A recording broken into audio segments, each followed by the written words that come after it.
For years, Tyrone had watched as so many friends, colleagues, and loved ones, including his own wife, had worked for the first African-American president of the United States. Elevating and supporting people of color had always been a passion of Tyrone's, but he'd never had the luck to work for a black leader, someone who looked like him, someone who had life experiences like his. Then Senator Harris, second black female senator ever, and someone who shared his Jamaican roots, came along. Tyrone knew that countless other Americans would also see themselves in Senator Harris. He knew the power of representation, and he wanted to spend his days working hard to support and advance a leader he believed in and could connect with on such an elemental level. And in Senator Harris, he checked that one off his bucket list.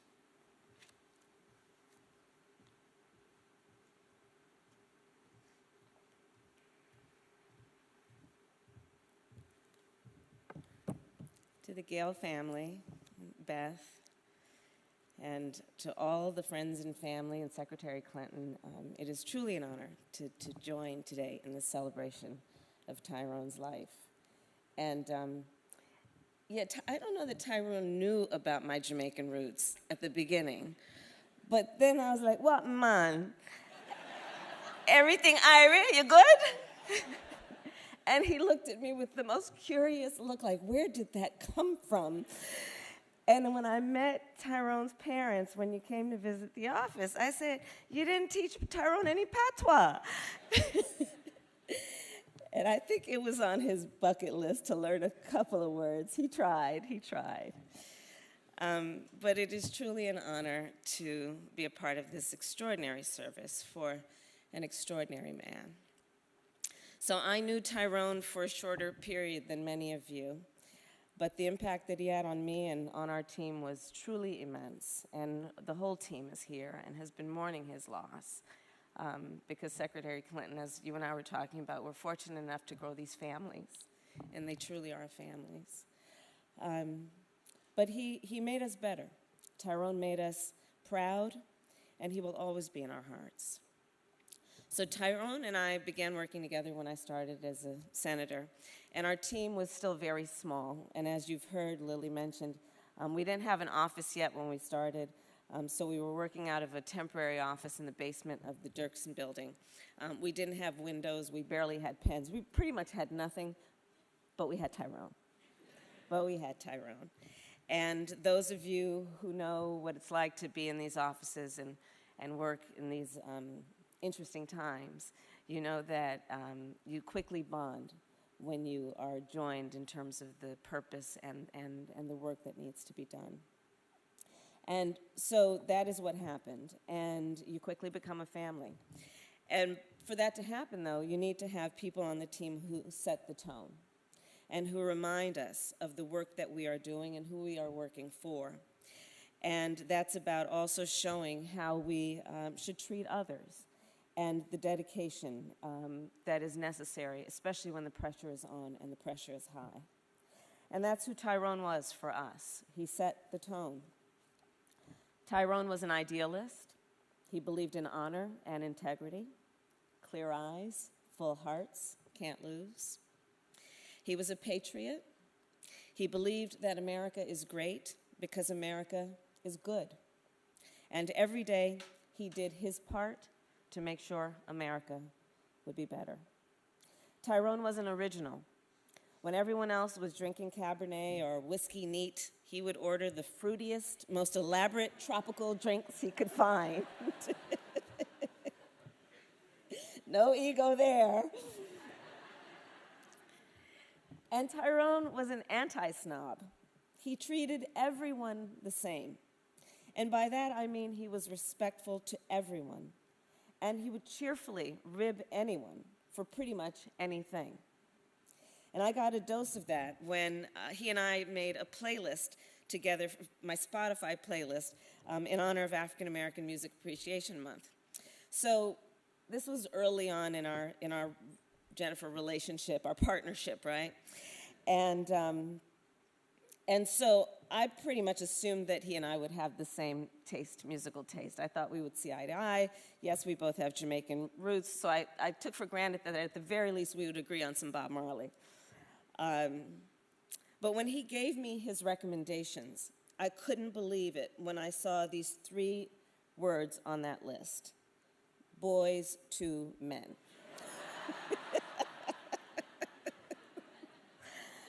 I mean, okay, because here's the thing. And I know he was looking at me and he had no idea that in my reaction, he then had a discovery that, oh my God, she's really into hip hop and like old school hip hop, because you see, I was leaning more towards Biggie and Tupac with a little spattering of like Sister Nancy, right? But Tyrone, he required that I indulge him. He required that I indulge him, and he made me listen for a full day to all these crooning ballads. I mean, honestly, he would hum them, he sang a few.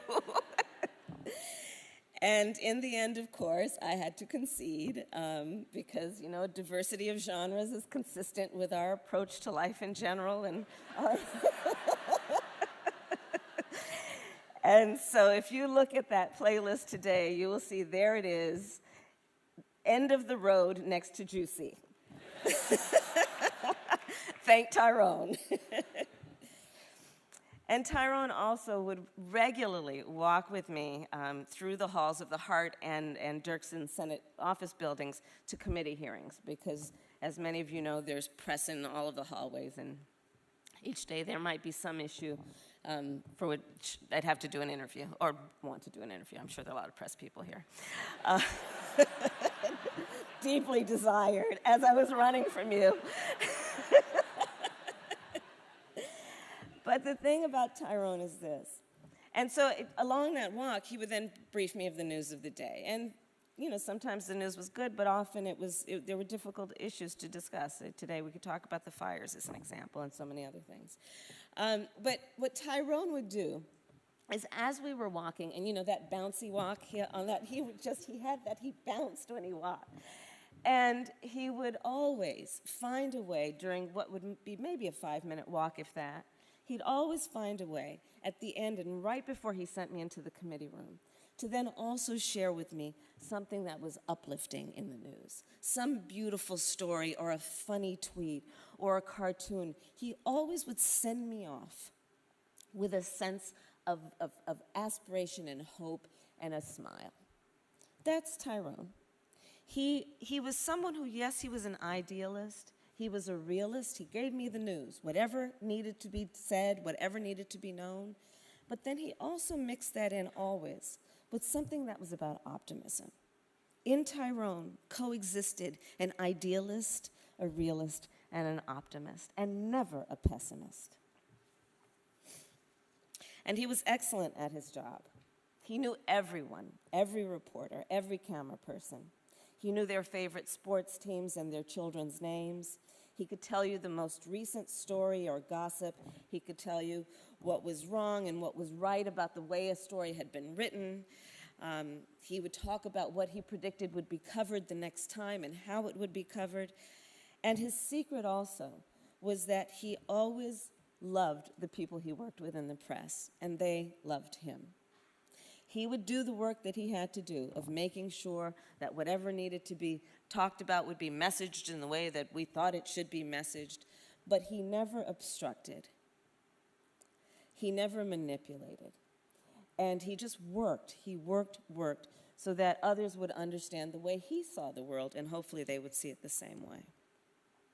I was struck by how many journalists posted in the last few weeks about what Tyrone meant to them and how much they're going to miss him. Truly testimony to the work he did. And I know a lot are here today. Most of all, I will say this about Tyrone. He was a warrior. He was a warrior. A gentle, friendly warrior with a beautiful smile, and a warrior all the same. He fought for others. He understood that those of us sitting in these powerful offices have a sacred responsibility to do everything we can for all the people who aren't sitting in those offices. He fought for himself and for his family and for every extra day he could have. And we all watched that fight. He left it all on the field. Tyrone was in treatment for nearly the entire time he worked in my office, and he never let it slow him down. There were days when we practically had to force him to take it easy. Once he was having a medical procedure that required he be sedated. We could literally time the period when he was unconscious based on the interruption to otherwise nearly constant flow of emails that would come from him. So there would just be this break, and then we knew, okay, the sedation has taken effect. And then an email would come, oh, Tyrone's up. And sometimes we actually wondered if the people in the room knew that he was awake, those people who were standing around the room, because we would know at Central, you know, in the headquarters, because there he was, and we would say, you know, do you know that Tyrone's awake now? And they'd go back in the room and find him there, typing away. And that is probably one of the best illustrations of how Tyrone Gayle made every moment count. Tyrone was called, I believe, to make every moment count. President Kennedy said, a nation reveals itself not only by the men it produces, but also by the men it honors, the men it remembers. We will always remember Tyrone Gayle. He occupies a permanent place in our hearts. But he'd be the first to say that merely remembering him isn't good enough. Now we have to carry on his work. That's what it really means to honor someone, to take on their battles once they have gone to rest, to do what we can to achieve all the things that they wanted badly to achieve. Tyrone had plans. He had a mission. He took it as far as he could. And now it's up to us, all of his friends, his colleagues, to keep it going. And to me, I think that means two things. First, we must fight. Fight for what's right. Fight for what we believe in, such as voting rights, something he cared deeply about, affordable health care he talked so much about, equal access to justice, equal access to opportunity. Tyrone devoted himself to these causes right up until the minute that his body said enough. It's our job to pick up his mantle, and we'd better not drop it. As Beth would put it, imagine the side eye we'd be getting from Tyrone if we did. And second, and it has been said this morning, and second, we must love. We must love. We must love our families, love our friends, love each other. Tyrone was incredibly well loved by Beth, whose incredible strength is dazzling, by his parents and his sister, who have so much to be proud of, by the thousands of friends and classmates and teammates and colleagues who feel like the luckiest people in the world today because Tyrone was in our lives. He put a lot of love into the world, and now it's up to us to keep adding to it, person by person and piece by piece. So let me end with this. 50 years ago this year, Dr. Martin Luther King Jr. was killed. That night, Senator Robert Kennedy was campaigning in Indianapolis. He was heading to speak in a black neighborhood where he heard the news of Dr. King's death. The police chief said you should cancel. Senator Kennedy said no. This was, of course, before social media, so he knew that he would probably be breaking the news to the world. He stood up in front of them and said, Martin Luther King was shot and killed tonight in Memphis. And as you can imagine, the audience screamed and cried. And then Senator Kennedy just talked for a while about death and loss and grief. His brother had been killed, of course, a few years earlier, so he spoke from the heart. And he quoted a few lines from a Greek playwright, ancient words expressing an eternal truth. And these are those words. Even in our sleep, pain that cannot forget falls drop by drop upon the heart until, in our own despair, against our will, comes wisdom to us through the awful grace of God. This is a painful time.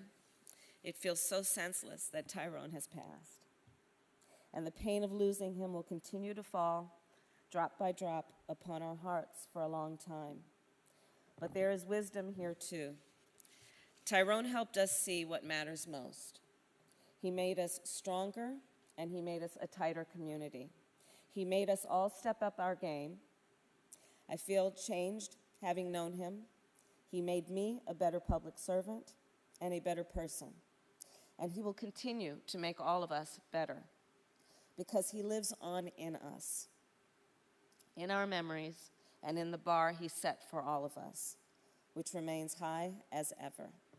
Tyrone set a tone for our office, and he set the tone in a lot of places, and I think he is setting the tone now. Thank you.